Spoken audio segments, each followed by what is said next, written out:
Hi friends, APDSC 2025 సంబంధించి యాప్లో పెట్టిన మోక్ టెస్టులు 4లో గ్రాండ్ టెస్ట్ 2 యొక్క పార్ట్ 6/7 ఇది జీకే మరియు కరెంట్ అఫైర్స్ 16 బిట్లు, జీకే 8, కరెంట్ అఫైర్స్ 8గా డివైడ్ చేస్తూ ఇంపార్టెంట్ అన్నీ కూడా ఇవ్వడం జరిగింది. జీకే బిట్స్ అన్ని తెలిసినట్లే ఉంటాయి, ఎందుకంటే మనం ఇంతకుముందు వింటాం లేదా ఒకసారి రెండుసార్లు చదువుతాం. ఎక్కువగా స్ట్రెస్ ఇవ్వం కాబట్టి కొన్నిసార్లు తప్పు చేసే ఛాన్స్ ఉంటుంది. సెలెక్టెడ్ టాపిక్స్ నుంచే ఎక్కువగా జీకే బిట్స్ వస్తాయి. అవేవో ఇప్పుడు చూద్దాం. ఒకటవది, అంటార్కిటికాలో భారత కొత్త పరిశోధన కేంద్రంను ఇటీవల నెలకొల్పారు. దాని పేరు ఏమిటి? అంటార్కిటికాలో భారత కొత్త పరిశోధన కేంద్రంను ఇటీవల నెలకొల్పారు. దాని పేరు ఏమిటి? ఆన్సర్ ఆప్షన్ 4, మైత్రి 2. అంటార్కిటికాలో భారత కొత్త పరిశోధన కేంద్రం నెలకొల్పారు. దాని పేరు మైత్రి 2. రెండవది, విదేశీ పర్యటన సందర్భంగా ప్రధాని మోడీకి ఇటీవల ఏ దేశం ఆ దేశ అత్యున్నత పౌర పురస్కారం అయిన Order of Saint Andrew the అపోజల్ను అందజేసింది?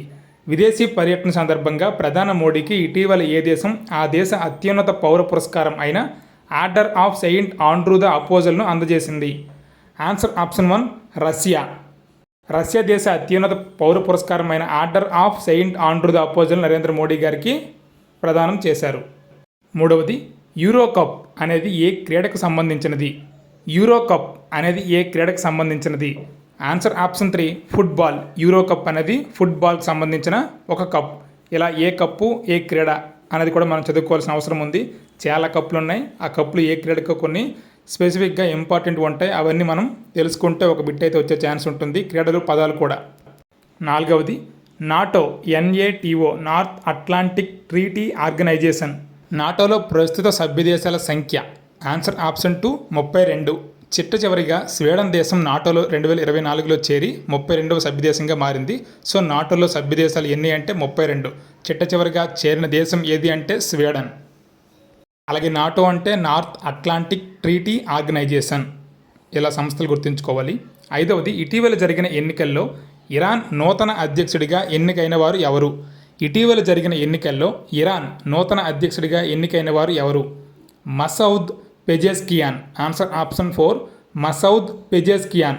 ఏ దేశానికి నూతన అధ్యక్షుడు అంటే ఇరాన్ దేశానికి నూతన అధ్యక్షుడిగా మసౌద్ పెజెస్కియాన్. Masoud Iran. ఆరవది, ఆంధ్రప్రదేశ్ ప్రస్తుత డీజీపీ ఎవరున్నారు? ఆంధ్రప్రదేశ్ ప్రస్తుత డీజీపీగా ఎవరున్నారు? Answer option 1, Harish Kumar Gupta. Option 1. మరి డీజీపీ అంటే director general of police. DGP అంటే అర్థం అది. ఏడవది, వింబుల్డన్ ఓపెన్ 2024 గ్రాండ్ స్లామ్ మహిళల సింగిల్స్ విజేత ఎవరు? వింబుల్డన్ ఓపెన్ 2024 గ్రాండ్ స్లామ్ మహిళల సింగిల్స్ విజేత ఎవరు? Answer option 2, క్రేజికోవా. ఎనిమిదవది, 17వ పారా ఒలింపిక్స్ 2024లో స్వర్ణం సాధించిన అవని లేఖరా ఏ క్రీడకు చెందినది?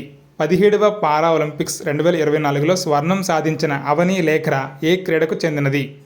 Answer option 1, shooting. Avani Lekhara shooting సంబంధించిన క్రీడకు చెందినది. తొమ్మిదవది, 70వ జాతీయ చలనచిత్ర అవార్డుల్లో భాగంగా ఉత్తమ చిత్రంగా ఎంపికైనది? 70వ జాతీయ చలనచిత్ర అవార్డుల్లో భాగంగా ఉత్తమ చిత్రంగా ఎంపికైనది? ఆన్సర్ ఆప్షన్ 3, ఆట్టం అనే చిత్రం 70వ జాతీయ చలనచిత్ర అవార్డుల్లో భాగంగా ఉత్తమ చిత్రంగా ఎంపికైనది. సినిమా పేరు ఆట్టం.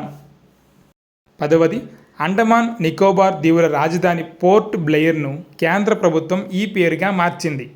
అండమాన్ నికోబార్ దీవుల రాజధాని పోర్ట్ బ్లెయిర్ను కేంద్ర ప్రభుత్వం ఈ పేరుగా మార్చింది. ఆన్సర్ ఆప్షన్ 3, శ్రీ విజయపురంగా పోర్ట్ బ్లెయిర్ను మార్చింది. ఇది ఏ రాజధాని అంటే అండమాన్ నికోబార్ అనే కేంద్రపాలిత ప్రాంతం యొక్క రాజధాని.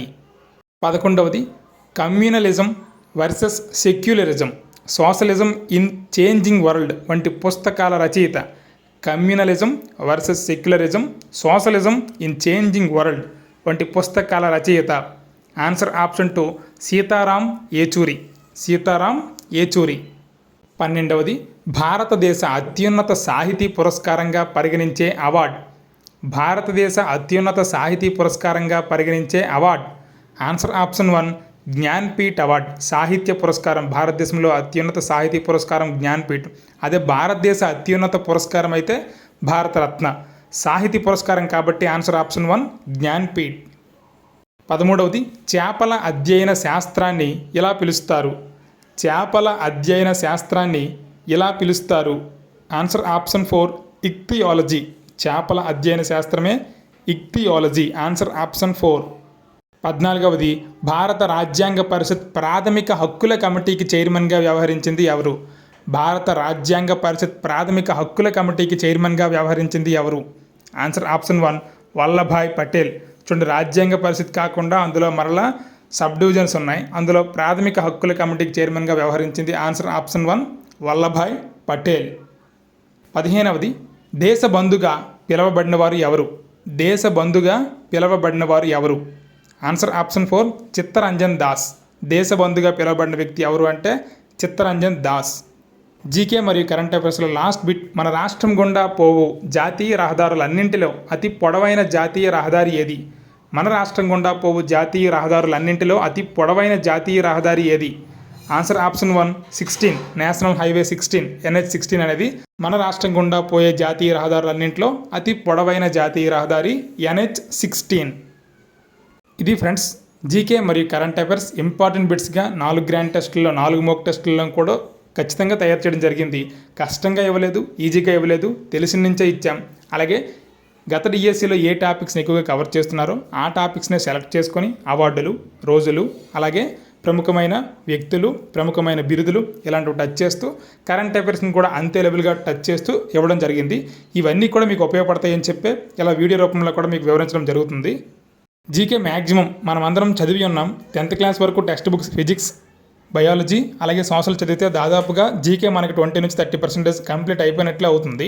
అలాగే ఇంకా ఎడిషనల్ మనకి అన్ని బిట్లు మనకి రావాలి, మనం చదివిన వాటి నుంచి రావాలంటే సెలెక్టెడ్గా కొన్ని టాపిక్స్ ఉంటాయి. విశ్వము, దినోత్సవాలు, బిరుదులు, విశ్వము, అలాగే అడవులు, అలాగే శాస్త్రీయ నృత్యాలు, జాతీయ చిహ్నాలు, బయోస్పియర్ రిజర్వులు, అలాగే జాతీయ పార్కులు, క్రీడలు, దినోత్సవాలు, అవార్డులు, అంతరిక్షం గురించి, అలాగే సైన్స్ పరికరాల గురించి, శాస్త్రాలు, ఆవిష్కర్తలు, పుస్తకాలు, రచయితలు, కవులు, ఇలా అన్ని రకాల నుంచి కూడా ఒక్కొక్క టాపిక్ నుంచి ఒక్కో బిట్లా ఇవ్వడం జరుగుతుంది. దాదాపుగా అవన్నీ కూడా మనం వీడియో రూపంలో చాలా వరకు చేసాం. ఇంకా ఏవైనా ఉండిపోతే అవి కూడా జీకే మరియు కరెంట్ అఫైర్స్లో వివరించడం జరుగుతుంది. మీరైతే జీకే ఎక్కువ చదవకపోయినా అసలు చదవలేదనే ఫీల్లో అయితే ఉండొద్దు. ఎందుకంటే మన టెక్స్ట్ బుక్ల నుంచే 10th క్లాస్ వరకు మనం పూర్తిగా ఫుల్ఫిల్గా చదివితే అందులో నుంచే దాదాపుగా 16 బిట్లు, 8 బిట్లు జీకేలు 2 నుంచి 3 లేదా 4 వరకు కూడా కవర్ అవ్వడం జరుగుతుంది. సో ఏవేవో బుక్కుల నుంచి వచ్చేస్తాయి అనే భయం అయితే వద్దు. తెలియనివి కూడా కొన్ని ఉండొచ్చు మనం పూర్తిగా చదవకపోతే. అలాగని మాటిమాటికి భయపడితే అవే మనకు కష్టంగా అయిపోతాయి, సింపుల్ కూడా తప్పు చేసే ఛాన్స్ ఉంటుంది. కాబట్టి ఇంకా ఉన్న తక్కువ రోజుల్లో వీలైనంత వరకు రివిజన్ చేస్తూ అన్నీ చదవడానికి ప్రయత్నించండి. ఇది ఫ్రెండ్స్ ఈరోజు video. Thank you for watching. Please subscribe, like and share our channel. Thank you one and all.